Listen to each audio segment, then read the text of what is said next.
शेकडो वर्षाआधी आपल्या संतांनी महापुरुषांनी झाडे वृक्षवेली किती निसर्गाला आणि पर्यायाने सर्व मानवजातीला पूरक आहेत हे लिहून ठेवलेले आहे। तरी मनुष्य आपल्या स्वार्थी भावनेने अनेक वृक्षांची कत्तल करतो। मात्र मग परत वेळ येते त्यांची लागवड करण्याची, त्यांचे संवर्धन करण्याची। अशाच वृक्षमैत्रींचा ध्यास घेतलेले कारंजातील वृक्षप्रेमी, निसर्गप्रेमी आणि पक्षीप्रेमी समाजसेवक यांनी गो ग्रीन फाउंडेशन नावाची वृक्ष चळवळ सुरू केली आहे आणि त्याची सुंदर सुरुवात आज काही झाडे मान्यवरांच्या हस्ते लावण्यात आली। गो ग्रीन फाउंडेशनच्या वतीने वृक्षारोपणाचा पहिला टप्पा अतिशय उत्साहात पार पडला। डॉक्टर पद्माकर मिसाळ यांनी आयोजित सभेत ठरल्याप्रमाणे सारंग तलाव परिसरात कार्यक्रमाची सुरुवात झाली। कार्यक्रमाचे प्रमुख पाहुणे कारंजा तालुक्याचे तहसीलदार धीरजजी मांजरे तर प्रमुख उपस्थितीत उपमुख्याधिकारी स्वप्नील खामकर हे होते। नायब तहसीलदार हरणे तसेच कारंजाचे ठाणेदार सतीश पाटील सुद्धा उपस्थित होते। कार्यक्रमाच्या सुरुवातीला गोपाल कडू यांनी वृक्षारोपण कार्यक्रमाची प्रस्तावना प्रयोजन सांगितले व सर्वांचे शाब्दिक स्वागत केले।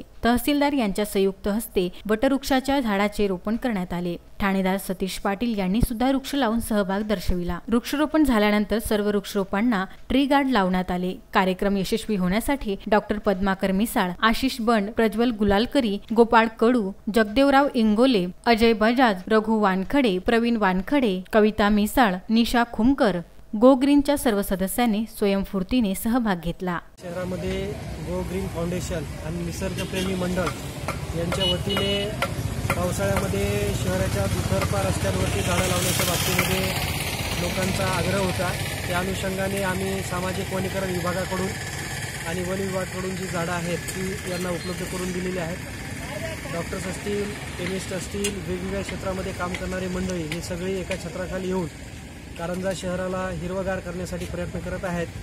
त्यांना आम्ही निश्चितपणाने सहकार्य प्रशासनाच्या वतीने 100% करू आणि जे काही ग्लोबल वॉर्मिंग आणि जागतिक तापमान वाढ होत आहे याला थोपवण्यासाठी कुठेतरी ही सर्व मंडळी एकत्र येऊन काम करत आहेत, ही खूप आनंदाची गोष्ट आहे। यांना प्रशासनाच्या बाजूने जी काही मदत लागेल ती 100% आम्ही करू। अक्षय लोटे, विदर्भ न्यूज, कारंजा।